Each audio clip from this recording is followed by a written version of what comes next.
IGP. Now, since this is practically a security meeting, uh, on the lower side of the Sebei, we have Soy County. And for several decades, the Karamojong cattle rustlers have always intruded, killed our people, looted whatever they can take.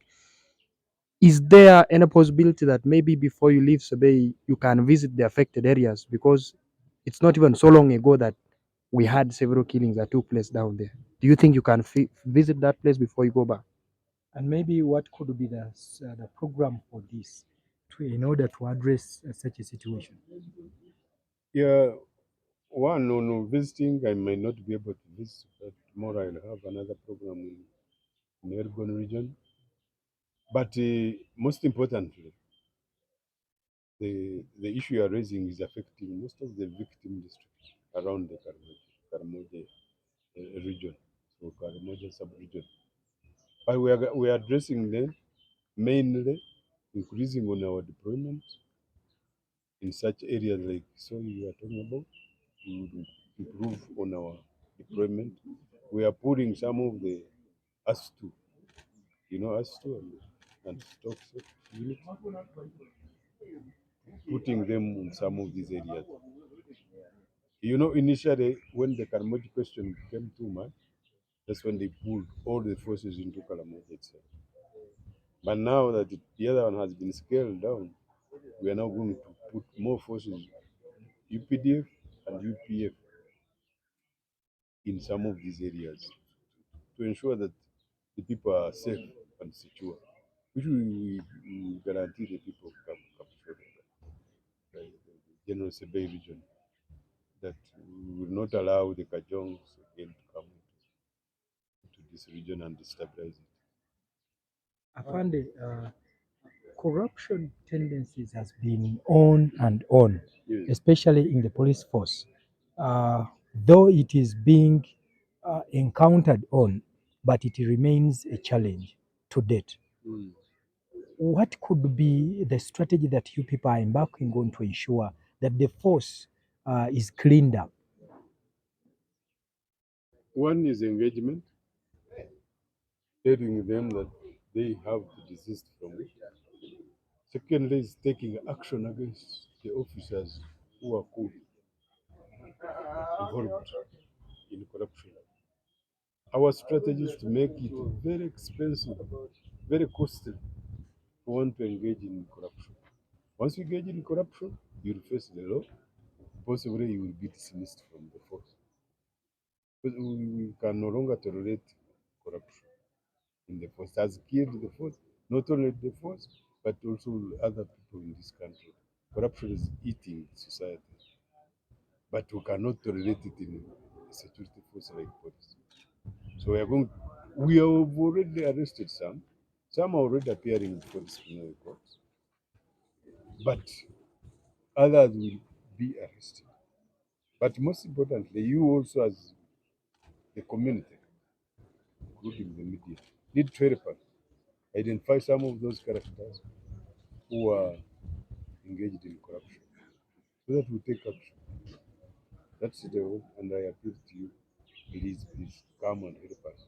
Identify these people who are asking money from these peasants without the money, or who are killing cases because the culprits have the money. So we need to know who is doing what.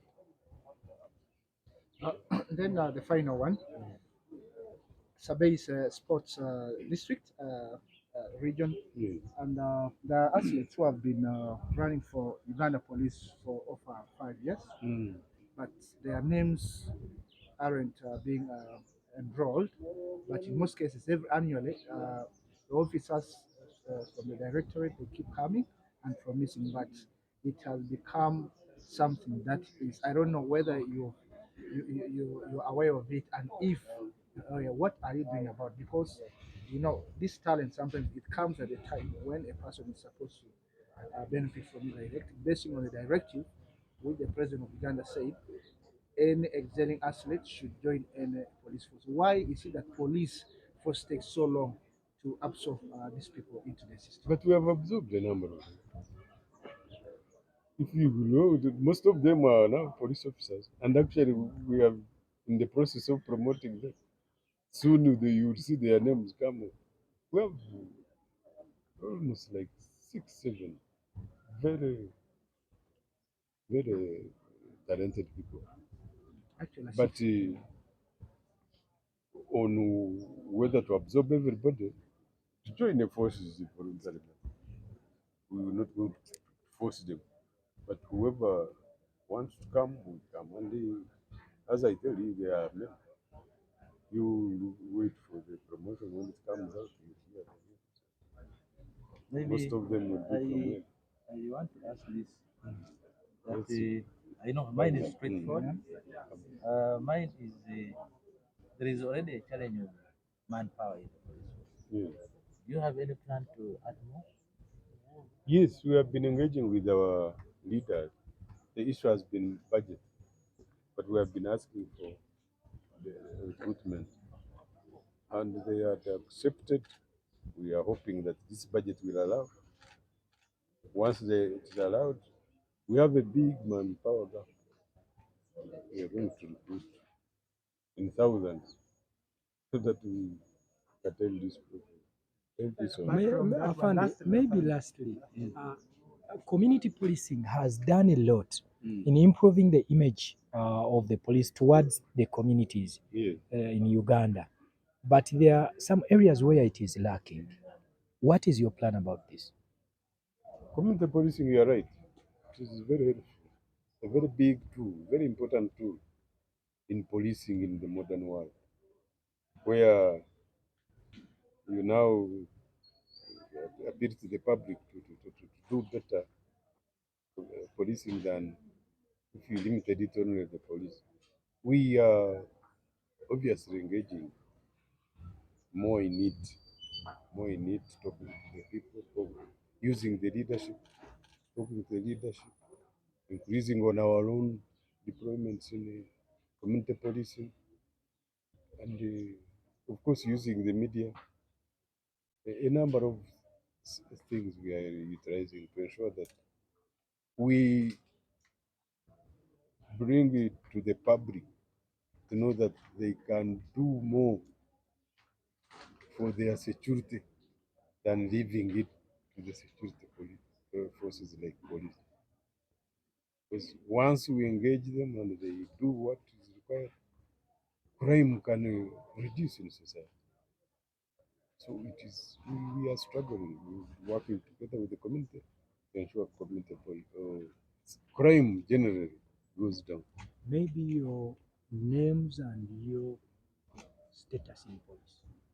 But before the names, Fande, the journalists actually do a lot of community policing together with the police. Yes. But we find challenges with the police where you want a comment from the police, maybe something has happened, but you want, but they become very hostile.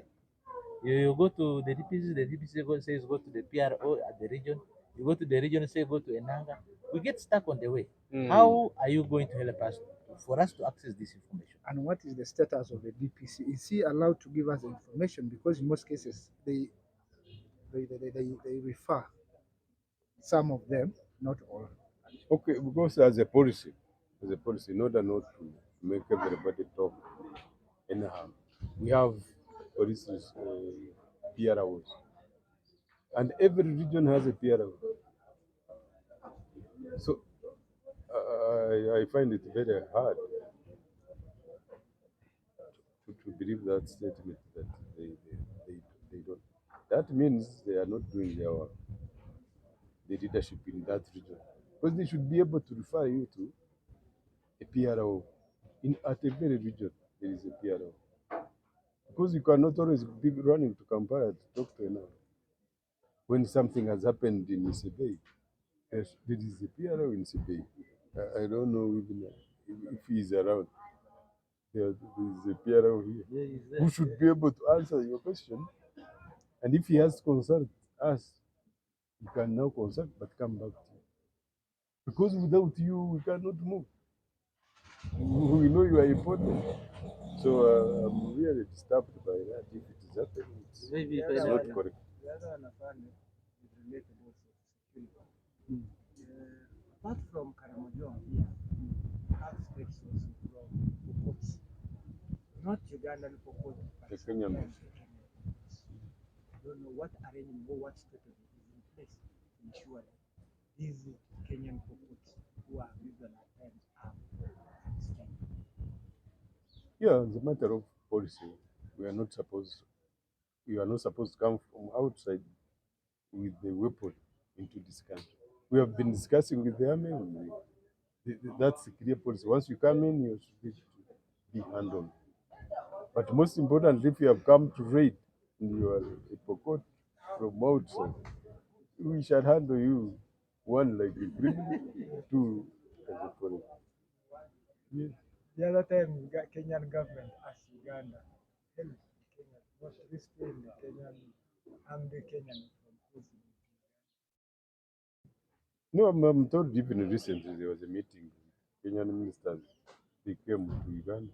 They met our ministers. But it was again emphasized we shall not allow any armed person into this country. And that is the policy. It has not changed. Possibly it will not change. Thank you so much. I'm Major General Kasikas Tumisime. I am the Deputy Inspector General of Police. Thank you, sir. The spellings and all that, you'll get it. Okay. Okay. So we just had a few minutes with the Major General Geoffrey Tumisime, and he has spoken to us. He has made a few comments, as you have already heard, and we hope that his visit to Sabey will be one that is fruitful and will help our people enjoy the peace, especially when you come to the lower belt of Sabey, where the Karmojongs have constantly raided our people. Ladies and gentlemen, until next time, thank you.